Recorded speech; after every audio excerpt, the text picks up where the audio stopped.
بھگوا چولا پہن کر آئے تھے، کہا نہیں، حسین کو قتل کرنے والا کوئی ہندو نہیں تھا، کوئی بجرنگ دل نہیں تھا، کوئی RSS نہیں تھا، حسین کو جتنے لوگ قتل کرنے آئے ان میں سے کوئی حافظ تھا، کوئی قاری تھا، کوئی مفتی تھا، کوئی مولوی تھا۔ اب کلمہ پڑھ پڑھ کر اپنے نبی کے نواسے کو قتل کیا۔ علامہ اقبال نے کہا کہ کیا تماشا ہوا اسلام کی تقدیر کے ساتھ، کیا تماشا ہوا اسلام کی تقدیر کے ساتھ، قتل شبیر ہوئے نعرے تکبیر کے ساتھ۔ حسین کا ذبح کرنے والا ہر ہر مہادیو کا نعرہ نہیں لگا رہا تھا، اللہ اکبر کا نعرہ لگا رہا تھا۔ ایک ہندو شاعر ہے جس کا نام ہے ماتھر لکھنوی، یاد رکھنا، اس نے ایک شعر پڑھا، آج تک ہندوستان میں کسی مولوی میں ہمت نہیں ہوئی کہ اس ہندو کا جواب دے سکے۔ وہ ہندو ہو کے کہتا ہے ماتھر لکھنوی کہ خدا کا شکر ہے ہم ہندوؤں میں، دیکھو ایک ہندو کیا کہتا ہے، کہتا ہے خدا کا شکر ہے ہم ہندوؤں میں کوئی شبیر کا قاتل نہیں ہے۔ وہ کہتا ہے دیکھو ہم کافر ہیں، بت پرست ہیں، ساری خرابیاں ہم میں ہیں، مگر ہم نے نبی کے نواسے کو قتل نہیں کیا۔ اے مسلمانوں، تم حافظ ہو، تم قاری ہو، تم مولوی ہو، تم مفتی ہو، مگر تم نے کلمہ پڑھ پڑھ کر اپنے نبی کے نواسے کو قتل کیا۔ بتاؤ، ہے کوئی جواب؟ ہے کوئی جواب؟ آج دیکھو 1400 سال ہو گیا، کتنا بڑا ظلم ہے۔ کل بھی اہل بیت پہ ظلم ہوا، آج بھی اہل بیت پہ۔ دیکھو تم اہل بیت کا جب جلوس جلسہ کرو، اہل بیت کا ذکر کرو، تعزیہ اٹھاؤ، علم اٹھاؤ، دیکھو کوئی ہندو آبجیکشن نہیں کرے گا، کوئی سکھ آبجیکشن نہیں کرے گا۔ آبجیکشن کون کرے گا؟ مسلمان کرے گا، کلمہ پڑھنے والا کرے گا۔ ہم نہیں جلوس اٹھنے دیں گے، نہیں علم اٹھنے دیں گے۔ تو یہ آل محمد سے تمہاری جو یہ دشمنی ہے، اللہ نے تمہیں ذلیل کر دیا پوری دنیا میں، اور اسی طرح ذلیل ہوتے رہو گے، ہر طرح مار کھاؤ گے تم۔ ہندوستان میں جس طرح کتوں بلیوں کی طرح تمہیں لوگ مار رہے ہیں، تمہاری اوقات اتنی ہے مسلمانوں کہ تمہاری جان ایک جانور سے بھی سستی ہو چکی ہے ہندوستان میں۔ ایک جانور کی وجہ سے مسلمانوں کو ایک بھیڑ مار کے نکل جاتا ہے، کوئی انصاف کرنے والا نہیں ہے۔ بتاؤ مجھے، جب مارا گیا جانور کے نام پہ مسلمانوں کو، تو مارنے سے پہلے مارنے والے نے پوچھا تھا تم شیعہ ہو، سنی ہو، وہابی ہو، بریلوی ہو، دیوبندی ہو؟ مارنے والا نہیں سوچتا کہ وہابی ہے، بریلوی ہے، مفتی ہے، کیا ہے، کچھ نہیں سوچتا، وہ تو یہ دیکھتا ہے کہ مسلمان ہے۔ تمہاری حیثیت ایک جانور کے جان سے بھی کم ہو چکی ہے۔ کبھی سوچا بیٹھ کر انصاف سے، کبھی سوچنا کہ ریزن کیا ہے، وجہ کیا ہے؟ وجہ ہے اہل بیت کی غداری، وجہ ہے نبی کی آل پاک کی غداری۔ تمہیں اہل بیت کے ذکر سے تمہارے سینوں میں پوائزن دوڑ جاتا ہے۔ اہل بیت کا ذکر ہونے سے، حسین کا ذکر ہونے سے تمہیں تکلیف ہوتی ہے؟ کبھی سوچا کہ حسین کون ہے؟ حسین وہ ہے کہ جس کے لیے نبی نے فرمایا الحسین منی وانا من الحسین، حسین مجھ سے ہے، میں حسین سے ہوں۔ اللہ اکبر۔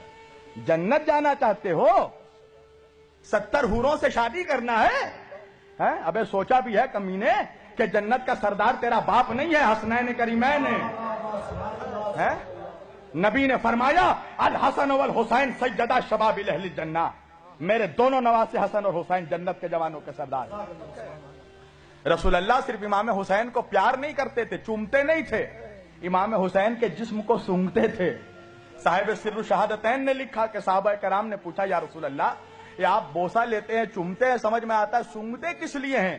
رسول اللہ نے فرمایا کیا تمہیں نہیں معلوم میرے صحابہ، الحسن والحسین سیدہ شباب اہل الجنہ، میرے دونوں نواسے جنت کے سردار ہیں، میں ان کے جسموں کو نہیں سونگھتا، میں جنت کی خوشبو سونگھتا ہوں۔ بس میں اپنی تقریر سمیٹ رہا ہوں، انصاف سے بتاؤ مسلمانوں، تمہارے نبی نے تم سے کبھی کچھ مانگا؟ نبی نے صرف دیا ہے امت کو، نماز دیا، روزہ دیا، حج دیا، زکات دیا، عبادت دیا۔ تم 360 خداؤں کی پرستش کرتے تھے، تمہیں ایک خدا کی معرفت عطا کی۔ نبی نے صرف دیا ہے امت کو، کچھ مانگا نہیں۔ ایک چیز مانگی ہے میرے نبی نے، اللہ اکبر، وہ بھی نہیں دے سکتے اپنے نبی کو، ایک چیز مانگی ہے، قرآن کی آیت ہے سورہ شعراء کی، نبی نے فرمایا قل لا اسألکم علیہ اجرا الا المودۃ فی القربى، دیکھو مجھے میرے اہل بیت کی محبت دے دو، میری آل کی محبت دے دو، اگر تم مجھے کچھ اجر دینا چاہتے ہو، اجرت دینا چاہتے ہو تو میرے گھر والوں سے محبت کرو۔ یہی محبت کا صلہ ہے کہ نبی کو ابھی 50 سال نہیں ہوئے گزرے ہوئے، 11 ہجری میں نبی پردہ فرمائے ہیں اور 61 ہجری میں کربلا ہوئی ہے۔ کبھی تم نے سوچا کہ 50 سالوں میں مسلمان اتنا غدار ہو گیا؟ کبھی سوچا کہ حسین کا قتل کرنے والا کون تھا؟ کبھی سوچا؟ یزید کے لشکر کا کمانڈر عمر ابن سعد کون تھا؟ یہ رسول اللہ کے جید صحابی کا بیٹا، حضرت سعد ابن ابی وقاص رضی اللہ تعالیٰ عنہ کا بیٹا۔ کون؟ عشرہ مبشرہ میں جو صحابی ہیں، حضرت سعد ابن ابی وقاص کا بیٹا تھا عمر ابن سعد ابن ابی وقاص، جو یزید کے لشکر کا کمانڈر تھا۔ حسین کا سر کاٹ کے نیزے پہ اٹھانے والا کون تھا؟ کبھی سوچا؟ سنان ابن انس کون تھا؟ حضرت انس ابن مالک رضی اللہ تعالیٰ عنہ کا بیٹا، انس ابن مالک کا بیٹا۔ کبھی سوچا؟ کون لوگ تھے جو حسین کو قتل کرنے آئے؟ کیا ہندو تھے؟ ہندوستان سے گئے تھے؟ کہاں کے تھے وہ لوگ جن کے باپ داداؤں نے نبی کے ہاتھوں میں کلمہ پڑھا، ان کی اولادوں نے نبی کے نواسوں کا قتل کیا؟ کیا یہ نبی کے اولادوں سے انصاف ہے؟ کیا یہی اجرت تھی جو نبی نے مانگی؟ کیا کہا میرے نبی نے کہ بس میرے بعد میرے اہل بیت کا خیال رکھنا، میری آل سے محبت کرنا؟ آج دیکھو تو احسان فراموش ہو، نبی کا نمک کھا کر نبی کے گھر والوں پر بھونکنے والوں، ہوشیار ہو جاؤ، رسول اللہ کو چہرہ دکھانا ہے قیامت کے دن۔ کیا چہرہ دکھائے گا تو؟ 2 کوڑی کا مفتی مولوی، 2 کوڑی کا مسلمان، کیا چہرہ دکھائے گا نبی کو کہ ہم نبی آپ کا کلمہ پڑھ پڑھ کر آپ کے نواسوں کے ذکر پہ اعتراض کرتے تھے، آپ کے نواسے کے ذکر کو روکتے تھے، اور سمجھتا ہے کہ نبی گلے لگا لیں گے؟ تیرے جیسے منافق سے نبی چہرہ پھیر لیں گے، اس لیے کہ جو حسین کا نہیں ہو سکتا وہ رسول کا نہیں ہو سکتا۔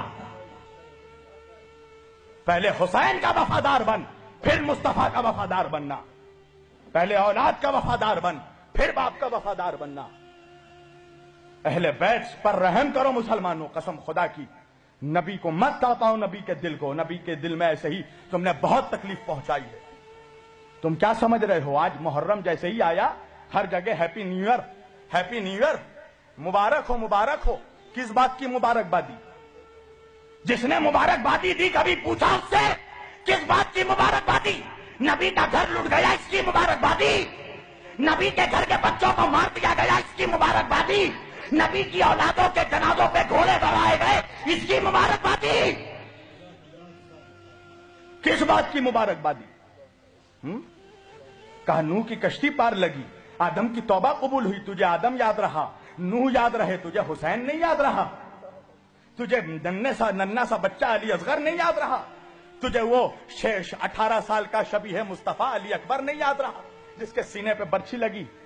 کبھی سوچا جس گھر سے پردہ قائم ہوا اس گھر کی عورتوں کو پھرایا گیا، فاطمہ کی بیٹیوں کو ہاتھ پسے گردن باندھ کر، جناب فاطمہ کی بیٹی زینب کبریٰ حسین کی بہن، نبی کی نواسی علی کی بیٹی اپنے بالوں سے چہرہ چھپا رہی تھی، گلی گلی پھرایا گیا۔ تمہیں اب بھی رحم نہیں آتا اہل بیت پہ؟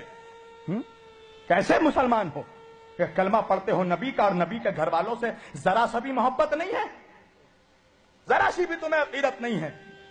مسلمانوں قسم خدا کی اپنے نبی کے گھر والوں کے وفادار ہو جاؤ، اپنے گناہوں پہ شرمندہ ہو جاؤ، اپنے نبی سے معافی مانگو کہ جو اذیتیں تم نے دی ہے نبی کی آل کو، جو ظلم بنی اسرائیل نے اپنے نبیوں پہ کیا ہے وہی ظلم مسلمانوں نے اس امت نے اپنے نبی کی اولادوں پہ کیا ہے۔ کل اہل بیت کو قتل کیا، آج اہل بیت کا ذکر روک رہے ہو، اہل بیت کے ذکر کرنے والوں پہ فتویٰ لگا رہے ہو، چاہتے ہو کہ کہیں سے ذکر اہل بیت بند ہو جائے، مگر سن لو اس امت میں حسین کا خون شامل ہے۔ اللہ اکبر، وہ حسین کہ جس کے سر کو کاٹا جا رہا تھا تو شمر سے جب پوچھا یزید نے کہ شمر جب حسین کا سر کاٹا جا رہا تھا حسین کیا کہہ رہے تھے؟ کہا حسین کہہ رہے تھے میرے نانا کی امت کو بخش دے۔ اللہ اکبر، اے خدا، نانا کی امت کو اتنا کریم گھرانہ، اتنا کریم نانا کا کریم نواسا، اور اس سے دشمنی مول رہے ہو، اس کے ذکر پہ فتویٰ لگا رہے ہو۔ اور سوچتے ہو کہ حضور کو چہرہ دکھانا ہے مسلمانوں، قسم خدا کی رسول اللہ کے سامنے کھڑے ہونا ہے محشر میں، کیا منہ لے کے کھڑے ہوگے؟ کیا کہو گے رسول اللہ سے کہ تم نے نبی کی اولادوں کے ساتھ کیا انصاف کیا؟ جب نبی کہیں گے کہ میری آل کے ساتھ کیا سلوک کیا تم نے، میں نے اپنے اہل بیت کو چھوڑا تھا تمہارے لیے، تم نے ان کے ساتھ کیا سلوک کیا؟